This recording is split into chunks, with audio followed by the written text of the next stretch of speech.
From Recorded Future News and PRX, this is Click Here.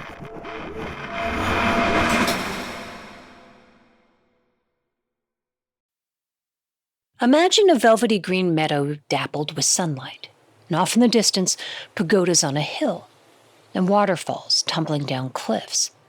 And you're walking through it all with a long sword strapped to your back, looking for treasure. Windborn Outlander, as you set off on your journey once again, you must remember that the journey itself has meaning. There are castles to explore, mountains to climb, and apparently, some very nice flowers. I am in a city that has lots of beautiful flowers in it, in a castle. That's Naomi King. She was 5 years old at the time we spoke, and she spends as much time in this world as her parents will let her. It's beautiful and a lovely town, and it's very sunny there. There are also goblins. Let's play!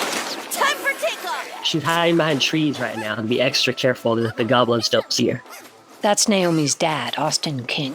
He's also the senior editor of gaming at Screen Rant, and he knows this world pretty well too.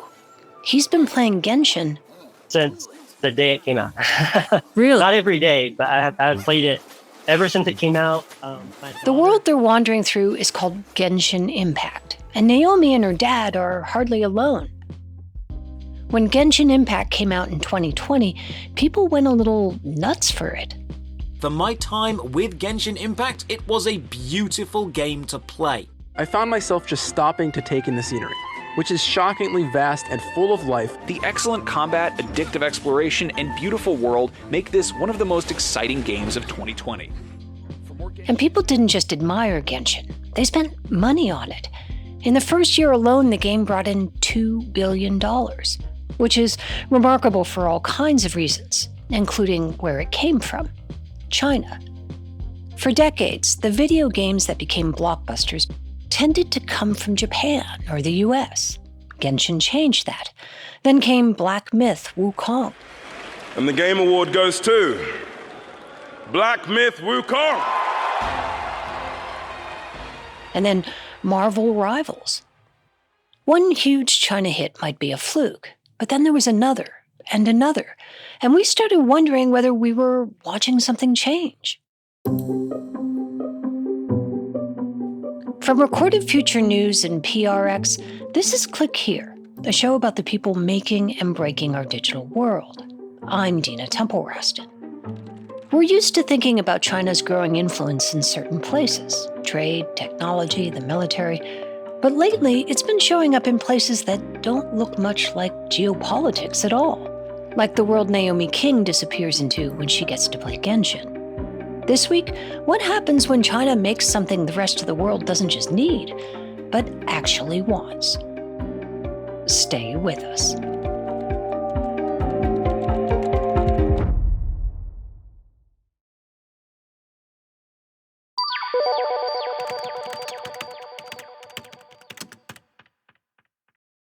Daniel Ahmed follows the global gaming industry, and he says Genshin isn't just another blockbuster. It was a breakthrough for Chinese video gaming. It's not just found success in China, but it's found success globally among players in the US and Japan and South Korea.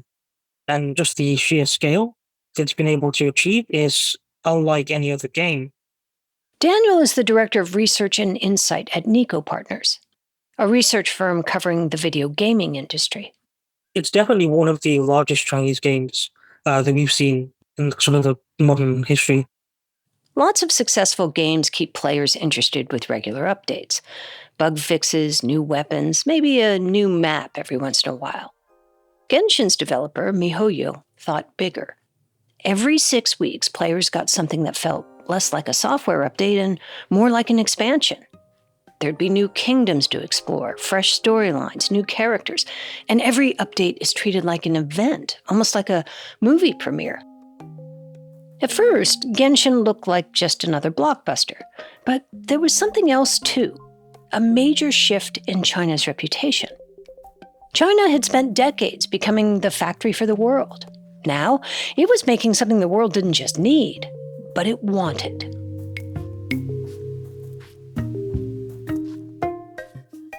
As Genshin and other Chinese games found audiences around the world, some players began noticing something else. If you look at each individual game, you really see a lot of content that's censored. That's Jeffrey Knuckle, an assistant professor at Bowdoin College. He specializes in internet freedom. Specifically, in my case, censorship and Chinese censorship in particular. For example, you can kill the dragon or your opponent, but you can't watch them bleed. There are suggestions of romance, characters who go on adventures who clearly like each other and are more than just friends. But those relationships are strictly heterosexual. Same-sex couples are not an option. In fact, Chinese game developers signed a pledge in 2021 to ban content that depicts, quote, sissy men or gay love. And of course, all video games reflect the values of their makers. The difference is that in China, those values are shaped not just by the people creating these games, but by the government approving them. And getting a video game approved in China is notoriously complicated. Daniel Ahmed again. Because the regulators are looking at every single aspect of the game to make sure there's nothing in there that goes against those content regulations. In other words, regulators aren't just reviewing these games, they're shaping them. So there's essentially a list of sensitive words which the regulators ask developers to avoid in their games. So curse words, for example. Okay, many parents would probably approve of banning those, but it goes a bit further than that. Like there was this Animal Crossing incident. A Hong Kong pro-democracy activist named Joshua Wong was playing the game. And in the game, players get their own little virtual island to design, decorate however they want. Some plant trees, you can arrange furniture, hang signs. Joshua added a banner that read, "Free Hong Kong, Revolution Now." And he shared a screenshot of it on Twitter.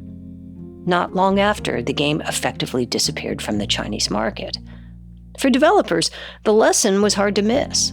If players can say the wrong thing in your game may not survive.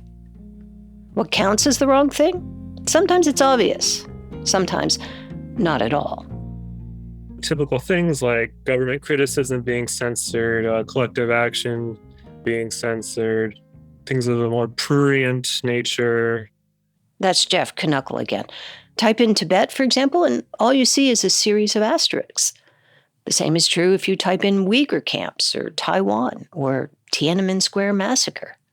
So there's like Falun Gong, which is the controversial spiritual movement there. That one's in almost every game. You'll see something related to Falun Gong, Falun Gong. And then there's sort of like the more sort of like, it doesn't start with an F in Chinese, but like what we would call the F word in English, like that was also censored in a law as well. But those are the easy rules. And then there's a whole set of unspoken ones, too, that could be much harder to pin down. A few years back, Jeffrey and his colleagues at the Citizen Lab in Toronto wanted to see just how much censorship occurred on video games coming out of China. So they collected 200 video games and ran the numbers.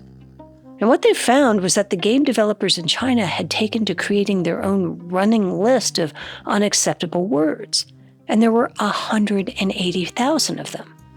They actually share the list with their competitors. By keeping it vague, it forces companies to try to cover all their bases. It forces them to censor additional things. The government provides the boundaries, and the industry learns to police itself.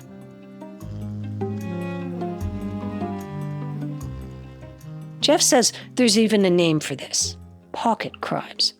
Pocket crime, it's this idea that the laws are so vague in terms of what internet operators, including, if you're operating a game all over the internet, are required to censor. It's just so vague that you could imagine this just large pocket that you could fit whatever you want into it.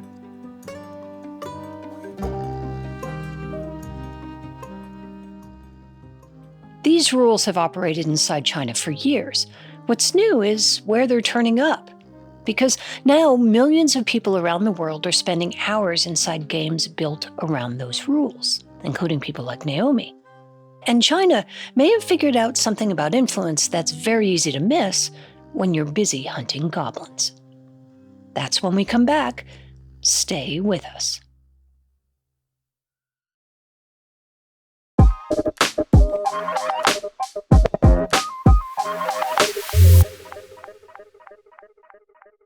I think there's much more soft power going on in gaming than people realize. That's Ann Kokis. I'm a professor of media studies at the University of Virginia, where I also direct our East Asia Center and work at the Miller Center for Public Affairs. When people think about China's growing power, they're used to thinking about computer chips or rare earth minerals or solar panels. Ann says we're overlooking the places that don't look like geopolitics at all. In order to be able to build power and not attract excess US attention, China is going to places that might not typically follow great power relations.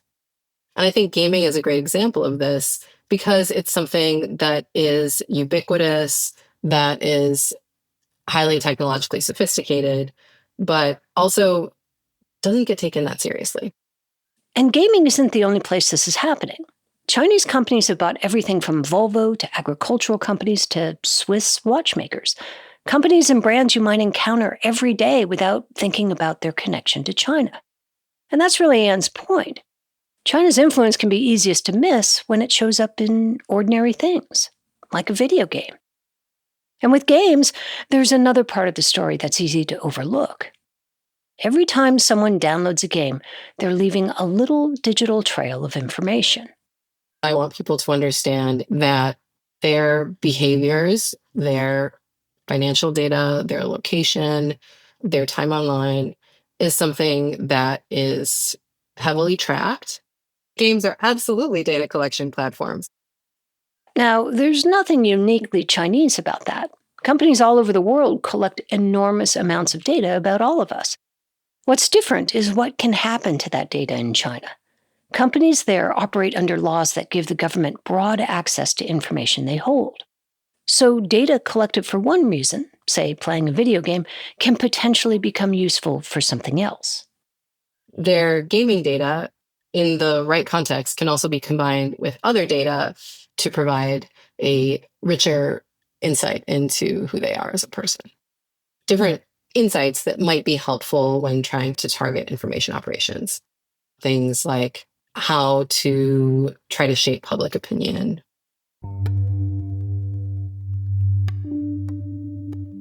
So, could you imagine a scenario in which gaming becomes a US Sino flashpoint in the same way that telecoms and chips have? Or is it flying under the radar? Gaming in general is something that most people don't take seriously. They don't take it seriously as an industry, even though it's a huge industry. Gaming's really an important area of technological development. But do I see a scenario where there's a new emphasis on regulating games, particularly in our moment? Not necessarily. But do I think that's a mistake? Maybe.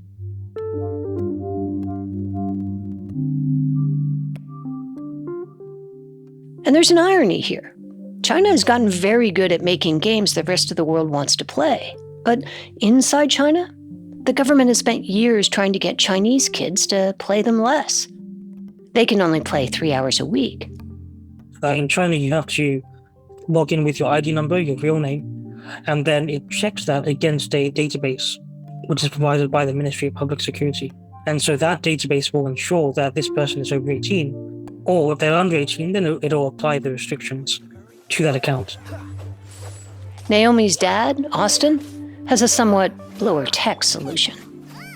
She had just gotten in trouble for not being a very good listener earlier in the week, and had gotten several warnings about it. So that's kind of like a default thing to sometimes take away. So she lost the video game privileges for a week. I would play it like every day if I didn't have it taken away. Oh, there's a slime and 2 goblins. At that moment, Naomi was flying up a mountain, surrounded by goblins, completely immersed in a world unlike her own. And I've got to say, it looked pretty fun. This is Click Here. Here's what happened in the tech world this past week. It's Tuesday, August 25th. The Trump administration is making another push to reshape the rules around crypto. Last week, some of the industry's biggest names gathered at the White House. If you're into the world of finance like I am, I love finance, there's a who's who with us today. Anybody in finance knows every one of them. Executives from Robinhood, Coinbase, and Kraken were there.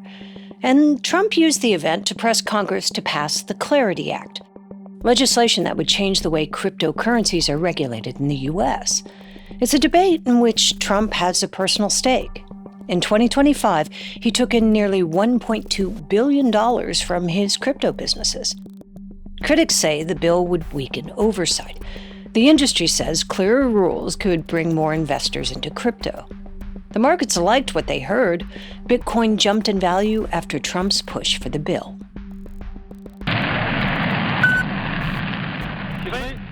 Private rocket company Landspace successfully landed the first stage of its Juche 3 rocket on Wednesday. That landing put a Chinese aerospace startup in some very exclusive company. The achievement puts Landspace alongside SpaceX and Blue Origin as the only private companies to have successfully landed an orbital-class rocket booster. The reason that matters is pretty simple.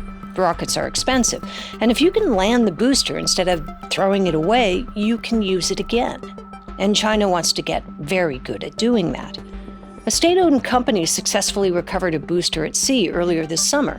Now, a private company has landed one on the ground. China still has a long way to go to catch SpaceX, which has done this hundreds of times, but Landspace has showed it can do it once. Teenagers are already using AI for everything, from homework to personal advice, and now ChatGPT is giving them an experience of their own. OpenAI, the artificial intelligence giant, launched ChatGPT for teens last week, a version of the chatbot specifically for 13 to 17-year-olds. It comes with tighter restrictions about suicide, self-harm, and romantic or sexual conversations. And while teenagers use it for homework, it's supposed to help them work through a problem, instead of simply giving them the answer. But there's a catch. Some safeguards, including limits on the chatbot's long-term memory, still require parents to step in and turn them on. And OpenAI says it's still studying something CEO Sam Altman calls emotional over-reliance on AI. That could matter a lot. A 2025 Common Sense Media study found that more than 70% of teens had used AI companions.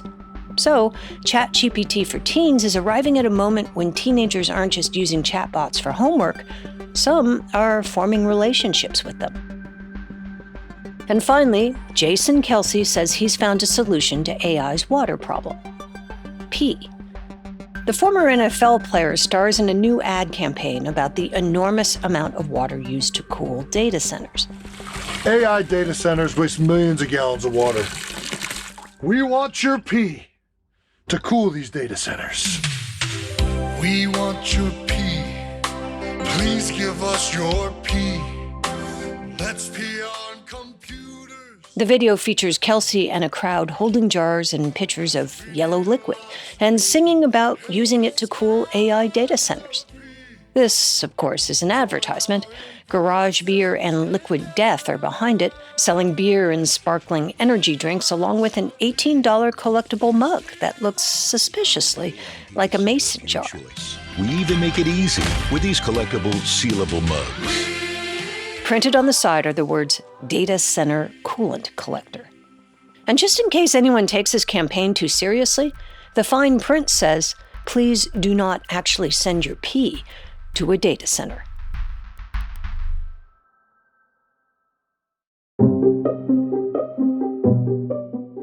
Click Here is a production of Recorded Future News and PRX. Today's show was written and produced by Megan Dietrich, Sean Powers, Erica Gutta, Zach Hirsch, and Maya Fawaz. It was edited by Karen Duffin and Sarah Cavedo, and fact-checked by Darren Ankrum. Original music is by Ben Livingston with additional music from Blue Dot Sessions. Our staff writer is Lucas Riley, our illustrator is Megan Goff, and our sound designers and engineers are Jake Cook and Jesse Neiswanger. I'm Dina Temple-Raston, and thanks for listening.